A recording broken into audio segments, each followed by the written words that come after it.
Howdy folks, and welcome back to another edition of Love in Action Daily Boost. Give me 1 second to share out this boost program to all of our followers over in our WhatsApp community. They may want to stop by and be co-participants in the magic. LIA is an encouragement network. We equip, encourage, and empower the bold dreamers of the world to follow their bliss. Welcome, Cindy. Hope that you're doing well tonight.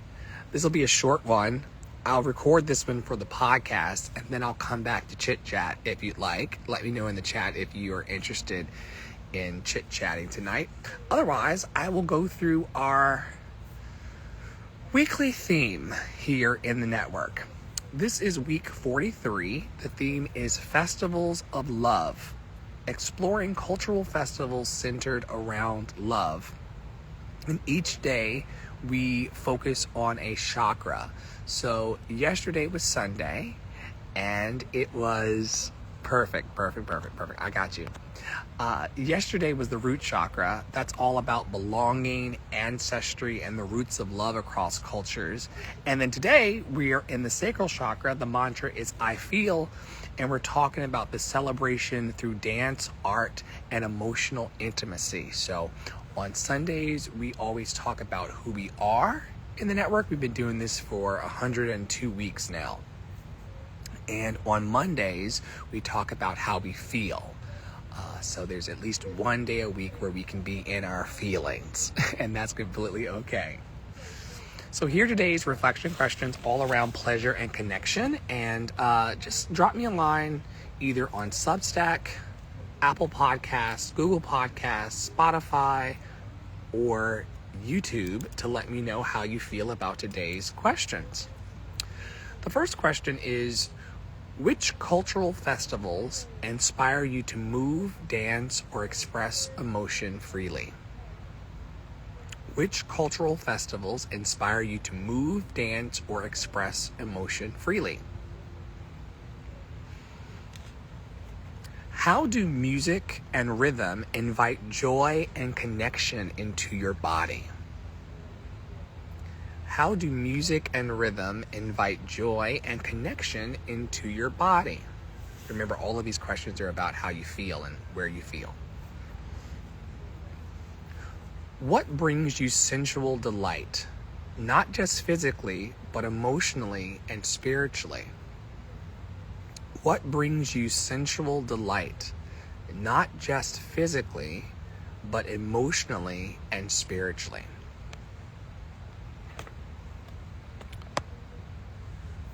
How do festivals of love around the world express creativity and pleasure? How do festivals of love around the world express creativity and pleasure?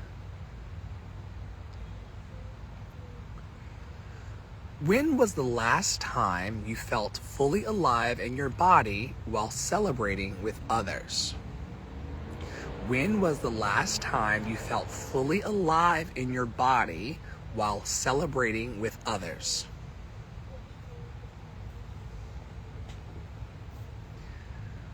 What art form or cultural expression helps you feel emotionally connected to love? What art form or cultural expression helps you feel emotionally connected to love?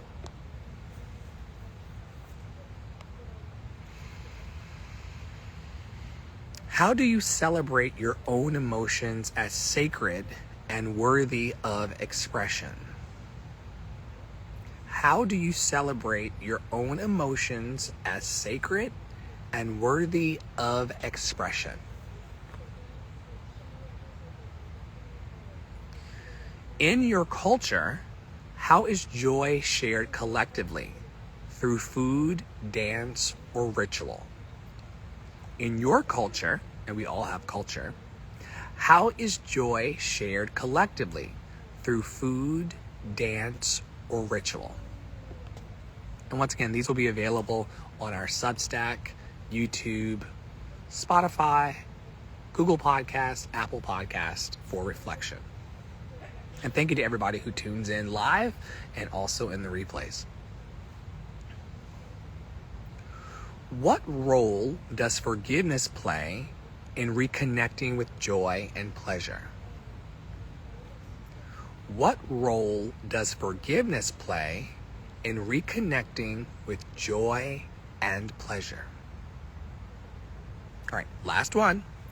How can you honor both your sensuality and your emotional depth in this season of celebration? How can you honor both your sensuality and your emotional depth in this season of celebration? Which one? We've got a live listener and watcher here today, Cindy D Music, who is launching or relaunching her Substack. Give her a follow, you guys. She said that she enjoyed one of the questions, and I'm very curious which one it was. The last question was, how can you honor both your sensuality and your emotional depth in this season of celebration? All right, folks, that is our Daily Boost program. Second to last one. It's live, everybody who's listening over on the podcast. What role does forgiveness play in reconnecting with joy and pleasure? Oh, yes. Oh, yes. What role does forgiveness play? You want to talk about it? I know you have to go teach.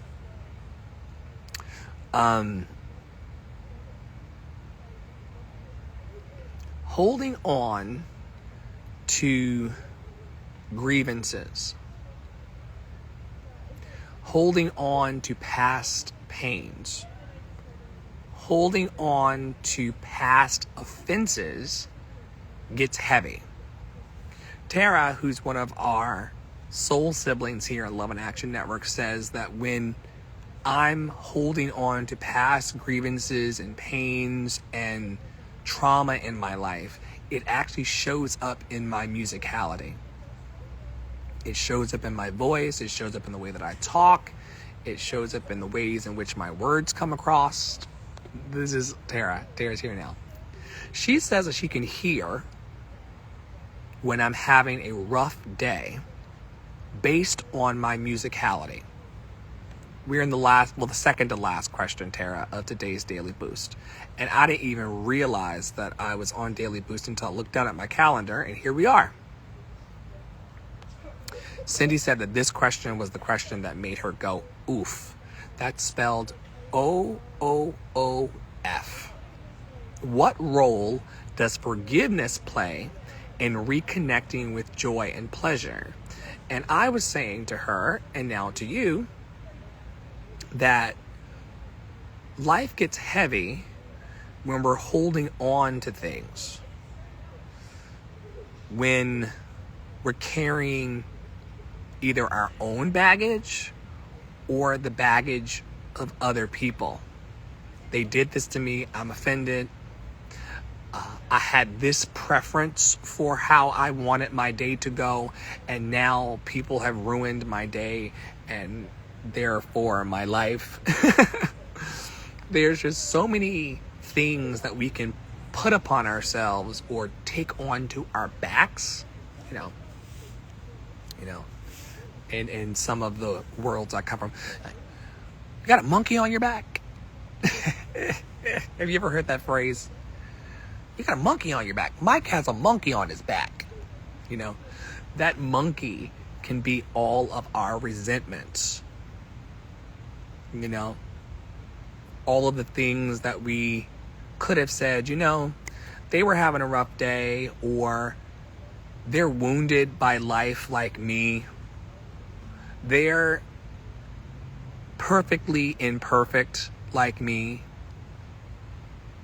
They're human as I am.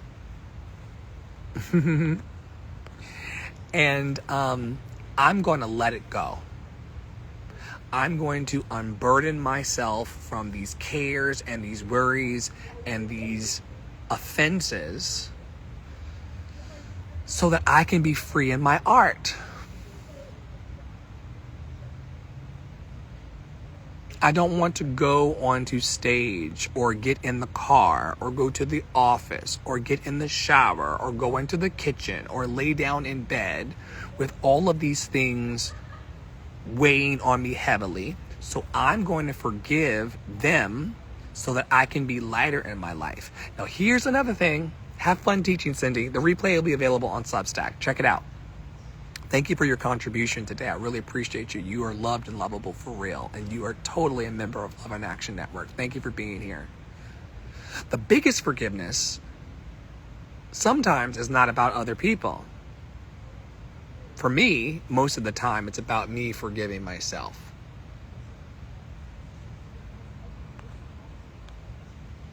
Self-forgiveness. What role does self-forgiveness play in reconnecting with joy and pleasure? Well, I tell you, when I forgive myself truly, it opens a door to me finding joy in my life and pleasure in my life. I forgive me. Everything that I've been holding on to, I let go. I surrender. I'm ready for my change. I forgive me.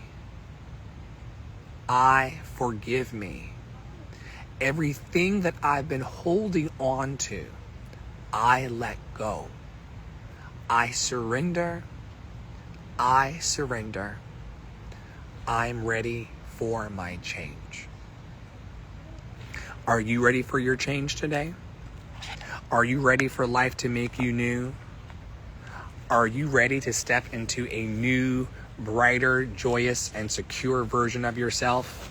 If you are, visit our content and our resources in our community over at lovedandlovable.bio.link, lovedandlovable.bio.link, lovedandlovable.bio.link. It is a thrill to show up every day and to sprinkle love into the planet and see who pops through. I'll be back with the post live after this. I hope that you had fun, and I hope these questions illuminated your path. On behalf of our leadership team here at Love in Action Network and all of our members, stay in your power, stay in your joy, stay loved and lovable, and we'll see you very, very soon around the network or when I come right back for the post live. Pew, pew, pew, pew, pew, pew, pew, pew. See you soon.